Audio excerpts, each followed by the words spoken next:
Assalamualaikum warahmatullahi wabarakatuh. Saya Ihmad Duilahi dari jurusan Pendidikan IPS kelas A angkatan 2018, Fakultas Ilmu Sosial, Universitas Negeri Makassar. Di sini saya akan menjelaskan materi tentang pengembangan model, pendekatan, strategi, dan metode dalam pembelajaran IPS. Sebelum saya menjelaskannya, di sini terdapat peta konsep dari pengembangan model, pendekatan, strategi, dan media pembelajaran IPS. Pada pengembangan model pembelajaran IPS, kita harus mengetahui terlebih dahulu pengertian dan macam-macamnya. Begitu pula dengan pendekatan pembelajaran IPS. Kita juga harus mengetahui lebih dahulu apa itu pendekatan pembelajaran serta macam-macamnya. Selanjutnya yaitu strategi dan metode dalam pembelajaran IPS. Kita juga harus mengetahui artinya terlebih dahulu serta bentuk dan macamnya. Baik, langsung saja. Yang pertama yaitu pengembangan model dalam pembelajaran IPS. Pengertian model pembelajaran IPS. Secara khusus, model diartikan sebagai kerangka konseptual yang digunakan sebagai pedoman dalam melakukan suatu kegiatan. Model pembelajaran IPS terpadu secara idealis adalah bentuk pembelajaran yang menggambarkan karakteristik IPS dari awal hingga akhir kegiatan. Macam-macam model pembelajaran IPS ada 11, yaitu yang pertama, model reasoning and problem solving adalah alternatif model pembelajaran inovatif yang dikembangkan berlandaskan paradigma konstruktivistik. Esensi dari model pembelajaran ini adalah adanya reorientasi pembelajaran dari semula berpusat pada pengajar menjadi berpusat pada pembelajar. Yang kedua yaitu model inquiry training. Model pembelajaran latihan inquiry atau inquiry training dikembangkan oleh seorang tokoh yang bernama Suchman. Model pembelajaran inquiry training ini dirancang untuk mengajak siswa secara langsung ke dalam proses ilmiah melalui latihan-latihan meringkaskan proses ilmiah itu ke dalam waktu yang relatif singkat. Yang ketiga yaitu model problem-based instruction. Dikembangkan untuk membantu siswa mengembangkan kemampuan berpikir, pemecahan masalah, dan keterampilan intelektual, belajar berbagai peran melalui pengalaman belajar dalam kehidupan nyata. Yang keempat, model pembelajaran perubahan konseptual. Model perubahan konseptual adalah model pembelajaran yang memfasilitasi siswa agar terjadi proses perubahan konsepsi melalui pembangkitan dan restrukturisasi konsepsi-konsepsi yang dibawa oleh siswa sebelum pembelajaran. Yang kelima, model group investigation. Model group investigation seringkali disebut sebagai metode pembelajaran kooperatif yang paling kompleks, karena metode ini memadukan beberapa landasan pemikiran, yaitu berdasarkan pandangan konstruktivistik, democratic teaching, dan kelompok belajar kooperatif. Berdasarkan pandangan konstruktivistik, proses pembelajaran dengan model group investigation memberikan kesempatan seluas-luasnya kepada siswa untuk terlibat secara langsung dan aktif dalam proses pembelajaran, mulai dari perencanaan sampai cara mempelajari suatu topik melalui investigasi. Yang keenam, model pembelajaran VCT, Value Clarification Technique. Model pembelajaran VCT merupakan teknik pendidikan nilai di mana peserta didik dilatih untuk menemukan, memilih, menganalisis, membantu siswa dalam mencari dan memutuskan mengambil sikap sendiri mengenai nilai-nilai hidup yang ingin diperjuangkannya. Yang ketujuh, pendekatan sains teknologi masyarakat atau STM adalah suatu model pembelajaran yang menggunakan suatu ide yang tengah terjadi di masyarakat sebagai topik dalam pembelajaran. STM bertujuan untuk mempersiapkan siswa yang mampu mengamalkan nilai-nilai sains, menerapkan pengetahuan ilmiah, dan memecahkan masalah di lingkungan masyarakat. Yang kedelapan, model portofolio merupakan model pembelajaran usaha yang dilakukan guru agar peserta didik memiliki kemampuan dalam mengungkapkan dan mengekspresikan dirinya sebagai individu maupun kelompok. Yang kesembilan, pembelajaran kontekstual. Model pembelajaran kontekstual merupakan suatu proses pendidikan yang holistik dan bertujuan memotivasi siswa untuk memahami makna materi pelajaran yang dipelajarinya dengan mengaitkan materi tersebut dengan konteks kehidupan mereka sehari-hari, sehingga siswa memiliki pengetahuan. Yang ke-10, model inquiry sosial adalah model belajar yang mengharuskan siswa untuk menemukan jawabannya tanpa bantuan khusus. Yang terakhir, model pembelajaran pengambilan keputusan. Model pembelajaran pengambilan keputusan merupakan model pembelajaran yang berkaitan dengan kemampuan berpikir tentang alternatif pilihan yang tersedia, menimbang fakta dan bukti yang mempertimbangkan tentang nilai pribadi dan masyarakat. Selanjutnya yang kedua yaitu pendekatan dalam pembelajaran IPS. Pengertian pendekatan pembelajaran IPS. Pendekatan pembelajaran dapat diartikan sebagai titik tolak atau sudut pandang kita terhadap proses pembelajaran yang merujuk pada pandangan tentang terjadinya suatu proses yang sifatnya masih sangat umum, di dalamnya mewadahi, menginspirasi, menguatkan dan melatari metode pembelajaran dengan cakupan teoritis tertentu. Pendekatan yang digunakan dalam pembelajaran IPS adalah interdisipliner atau multidisipliner. Artinya, dalam proses belajar mengajar di kelas IPS, para siswa seyogianya diajak, dibina, dan didorong agar dalam mengkaji atau memecahkan masalah atau topik dipandang dari berbagai disiplin ilmu. Selanjutnya, macam-macam pendekatan pembelajaran IPS. Yang pertama yaitu pendekatan keterampilan proses, merupakan kemampuan siswa untuk mengelola yang didapat dalam kegiatan belajar mengajar yang memberikan kesempatan seluas-luasnya pada siswa untuk mengamati, menggolongkan, menafsirkan, meramalkan, menerapkan, merencanakan penelitian, dan mengkomunikasikan hasil perolehan tersebut. Yang kedua, pendekatan CBSA. CBSA adalah suatu pendekatan dalam pembelajaran yang menitik beratkan pada keaktifan siswa, yang merupakan inti dari kegiatan belajar. Yang ketiga, pendekatan komunikatif adalah pendekatan dalam pembelajaran bahasa yang menekankan pada kemampuan berkomunikasi dan berinteraksi dalam situasi seharian. Yang keempat, pendekatan integratif atau terpadu adalah rancangan atau kebijakan pembelajaran bahasa dengan menyajikan bahan ajar secara terpadu, yaitu dengan menyatukan, menghubungkan, atau mengaitkan bahan ajar sehingga tidak ada yang berdiri sendiri atau terpisah-pisah. Yang kelima, pendekatan konsep ilmu, teknologi, dan masyarakat dalam pembelajaran IPS. Ilmu, teknologi, dan masyarakat merupakan suatu pendekatan dalam pembelajaran IPS untuk mengembangkan kemampuan pada diri siswa dalam menerapkan pengetahuan yang berasal dari keterampilan yang berasal dari IPS terhadap resolusi tentang isu-isu yang berkaitan dengan masalah IPS, teknologi, dan masyarakat. Yang keenam, pendekatan disiplin atau pendekatan struktur. Pendekatan disiplin bertitik tolak dari sesuatu disiplin ilmu tertentu. Artinya, pola kerangka atau sistematika pendekatan disiplin dimulai dari menyampaikan konsep-konsep dari suatu disiplin, baru kemudian menambahkan konsep-konsep disiplin lainnya. Yang ketujuh, pendekatan antarstruktur atau interdisiplin. Membahas suatu konsep secara berturut melalui beberapa disiplin dan kemudian dipersatukan. Dengan pendekatan ini, suatu konsep ilmu sosial atau suatu topik diorganisasikan bersama konsep dari berbagai ilmu sosial terpadu. Yang kedelapan, pendekatan kemasyarakatan. Dimaksudkan seperti pendekatan yang kita gunakan di dalam mempelajari IPS dengan mengambil masyarakat sebagai fokus pembahasan. Yang kesembilan, pendekatan lingkungan. Lingkungan masyarakat lebih banyak membicarakan lingkungan fisik dan lingkungan budaya atau sering disebut dengan lingkungan geografis.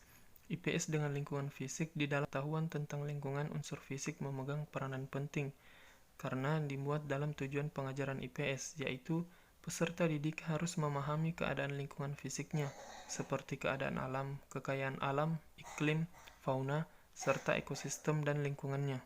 Yang ke-10, pendekatan pembelajaran tradisional, mengutamakan penyajian fakta dan nama melalui hafalan dan ingatan. Peserta didik dianggap sebagai suatu bejana kosong yang harus diisi oleh guru sampai penuh, sehingga dalam pendekatan pembelajaran, peserta didik bersifat pasif, sedangkan guru bertindak aktif dengan metode ceramah. Yang ke-11, pendekatan pembelajaran inquiry, bertolak dari pandangan bahwa siswa sebagai subjek dan objek dalam belajar, mempunyai kemampuan dasar untuk berkembang secara optimal sesuai dengan kemampuan yang dimilikinya. Yang terakhir, pendekatan kontekstual, merupakan suatu konsep belajar di mana guru menghadirkan situasi dunia nyata ke dalam kelas dan mendorong siswa membuat hubungan antara pengetahuan yang dimilikinya dengan penerapannya dalam kehidupan mereka sebagai anggota keluarga dan masyarakat. Selanjutnya, yang ketiga yaitu strategi dalam pembelajaran IPS. Pengertian strategi pembelajaran. Strategi pembelajaran merupakan suatu cara atau pola yang digunakan oleh guru di dalam perwujudan kegiatan belajar mengajar. Dalam pola tersebut tentu terkandung bentuk-bentuk rangkaian perbuatan atau kegiatan guru dan siswa yang mengarah pada tercapainya tujuan-tujuan pembelajaran. Macam-macam strategi pembelajaran. Yang pertama yaitu strategi pembelajaran langsung. Strategi pembelajaran langsung dirancang untuk mengenalkan siswa terhadap mata pelajaran guna membangun minat, menimbulkan rasa ingin tahu, dan merangsang mereka berpikir. Yang kedua, strategi cooperative learning adalah strategi pembelajaran yang menekankan kepada proses kerjasama dalam suatu kelompok yang biasa terdiri atas 3-5 orang siswa untuk mempelajari suatu materi akademik yang spesifik sampai tuntas. Yang ketiga, strategi pembelajaran problem solving. Mengajar memecahkan masalah berbeda dengan penggunaan pemecahan masalah sebagai suatu strategi pembelajaran. Mengajar memecahkan masalah adalah mengajar bagaimana siswa memecahkan suatu persoalan, misalkan memecahkan soal-soal matematika.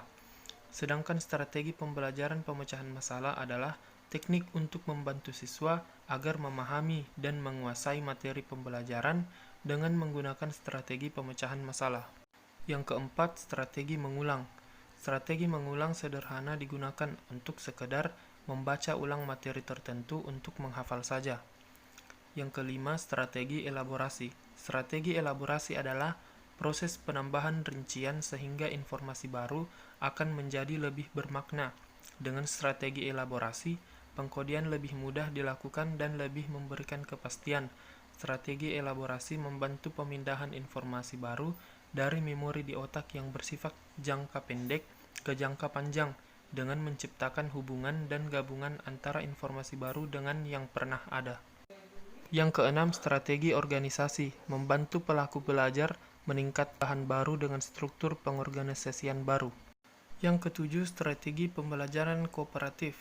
Pembelajaran kooperatif, pembelajaran yang menghendaki siswa belajar secara bersama-sama, saling membantu satu sama lain dalam belajar, dan memastikan bahwa setiap orang dalam kelompok mencapai tujuan atau tugas yang telah ditentukan sebelumnya.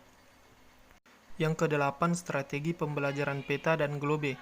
Pembelajaran keterampilan peta dan globe merupakan salah satu metode dalam pembelajaran geografi. Namun, pembelajaran ini tidak hanya menunjang pembelajaran geografi saja, pembelajaran sejarah, pendidikan kewarganegaraan, sosiologi, bahkan bahasa Indonesia. Dalam pembelajaran ini, siswa diharapkan mampu membaca dan menunjukkan tempat serta analisa dalam peta dan grafik. Kita ketahui peta tidak hanya menunjukkan lokasi satu daerah, namun dalam peta memiliki segudang informasi mengenai penduduk, tempat wisata, pertambangan, dan lain-lain. Yang terakhir yaitu strategi pembelajaran aksi sosial. Menurut tahun 1975, model pembelajaran aksi sosial merupakan pola dan aktivitas belajar siswa baik di dalam atau dengan kelompok yang dilakukan dengan keterlibatan masyarakat sebagai aktivitas di mana siswa mendemonstrasikan kepeduliannya terhadap masalah-masalah sosial, misalnya menyelenggarakan studi, partisipasi kerja secara sukarela, aktif mengadakan pendampingan di dalam atau di luar sekolah, dan aktivitas nyata siswa untuk mempengaruhi kebijakan publik di masyarakat yang dilakukan di luar sekolah. Selanjutnya, yang terakhir yaitu metode dalam pembelajaran IPS. Pengertian metode pembelajaran. Metode pembelajaran adalah suatu proses penyampaian materi pendidikan kepada peserta didik yang dilakukan secara sistematis dan teratur oleh tenaga pengajar atau guru. Pendapat lain mengatakan, metode pembelajaran adalah suatu strategi atau taktik dalam melaksanakan kegiatan belajar dan mengajar di kelas yang diaplikasikan oleh tenaga pengajar sehingga tujuan pembelajaran yang telah ditetapkan dapat tercapai dengan baik. Macam-macam metode dalam pembelajaran IPS. Yang pertama yaitu metode konvensional atau metode ceramah. adalah metode pembelajaran tradisional atau disebut juga dengan metode ceramah. Yang kedua, metode diskusi. Metode diskusi adalah aktivitas pembelajaran yang pada penerapannya siswa akan diberi suatu problem yang bisa berbentuk pertanyaan atau fakta untuk dirundingkan bersama pada sebuah grup belajar. Yang ketiga, metode demonstrasi adalah metode mengajar dengan cara memperagakan barang, kejadian, aturan, dan urutan melakukan suatu kegiatan baik secara langsung maupun melalui penggunaan media pengajaran yang relevan dengan pokok bahasan atau materi yang sedang disajikan.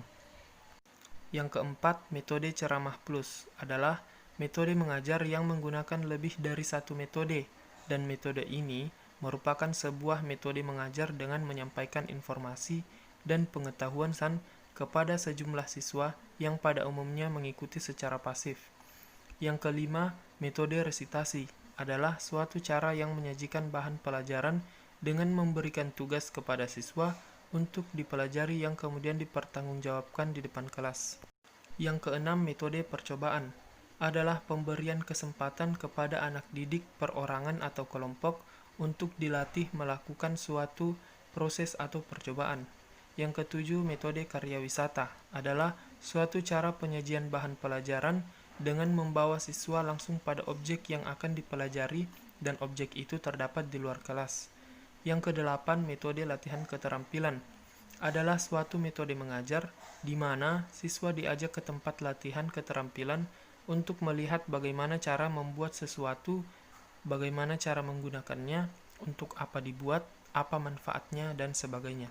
Yang kesembilan, metode pemecahan masalah atau problem-based learning adalah metode pengajaran yang bercirikan adanya permasalahan nyata sebagai konteks untuk para peserta didik belajar berpikir kritis dan keterampilan memecahkan masalah serta memperoleh pengetahuan.